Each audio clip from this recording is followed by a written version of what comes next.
Here we are on section 5 of the Moody Blues blanket, and this section is all about large granny squares. Well, they're large in comparison to the ones that we've done already.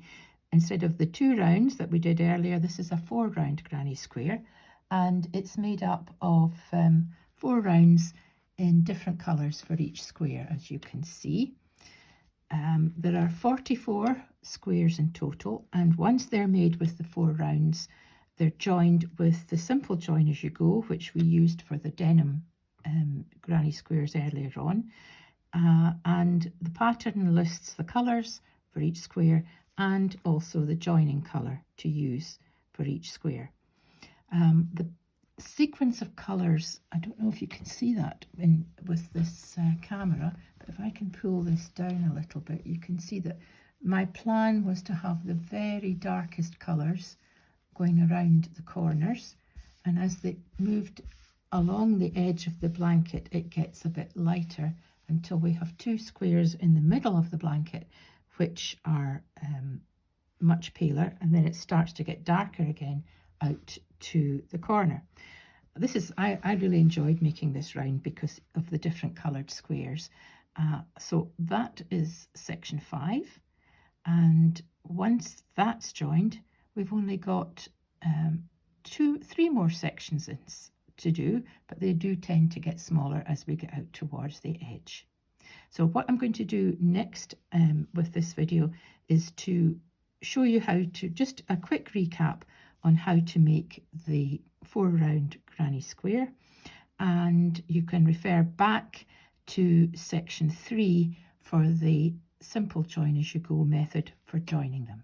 But coming up next is the tutorial for the granny square. This tutorial is how to make the 4 round version of the simple granny square, and this is for section 5 of course, and there are 4 colours for each granny square, so we're changing the colour after each round. And this one is starting with the cloud blue. I'm not going to spend too long explaining this because you have already made a 2 round granny square. This is just adding 2 more rounds to it. 1, 2, 3, 4, slip stitch into the first chain, and that's our circle to start. Chain 2, equivalent of the first treble, treble 1, treble 2, and then chain 2, and then 3 trebles.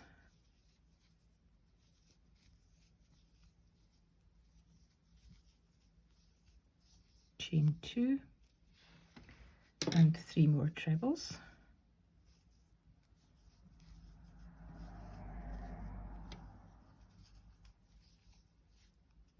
and finally another cluster of 3. We've got to chain 2 first and then 3 trebles, 1, 2, 3, and chain 2 to finish the last corner, and then slip stitch into the first chain 2 or the first treble stitch, it doesn't really matter.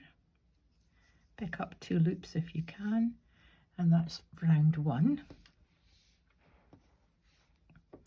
And at this point you can cut the yarn because we're finished with that colour. Pull it through, and that's the first round done. That large hole in the middle will get closed up when you sew up the ends. Now that's the way you've finished it. Now you want to turn it over so that it's on the wrong side, and we're going to turn after each round. So we're ready to start round 2, and we start that in any corner. This is the Stylecraft Special Duck Egg that I'm using now. This is one of the lighter squares in this round or section. So I've attached my yarn with a slip knot in a corner, chain 2 and 2 trebles into the corner, makes half of that corner. See it? And then straight over to the other corner, treble 3, chain 2, treble 3.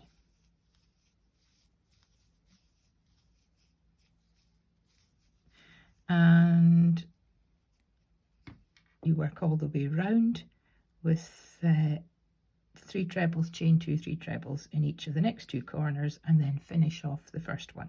So I'll come back when I'm ready to start my next colour. I've just finished the second round and cut my yarn, so it's time to turn the square again. And my next colour is mushroom.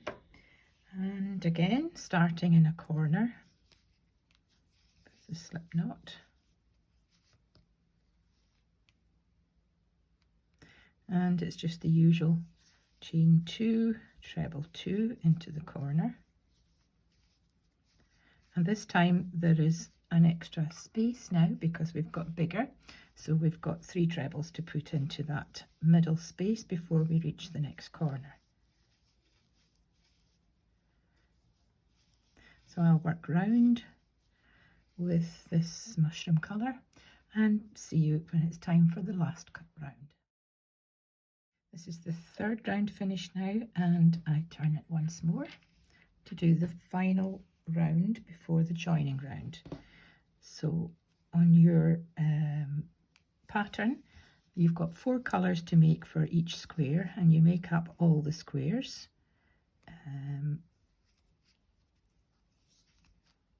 I think it was 44, I can't remember exactly. I think there were 44 squares to make.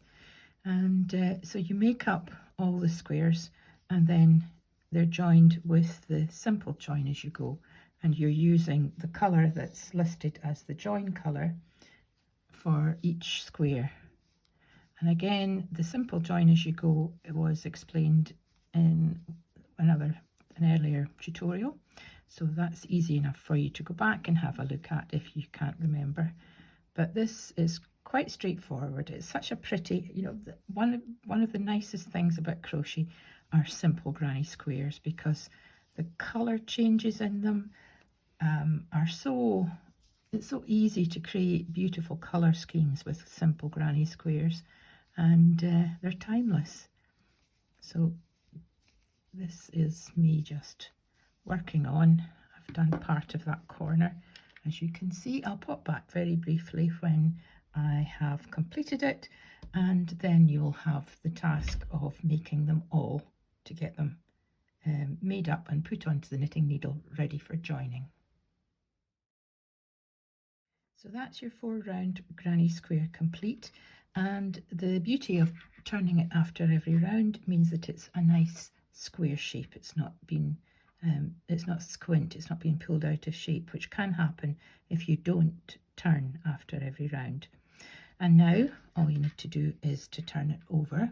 So this will be the side that's being joined to the blanket. So what we would call the front of the square is this one, which is the last round is on the reverse, and that's the way you'll pierce this onto your knitting needle, and along with all the others, and then it's easy to start joining and just taking them off one by one.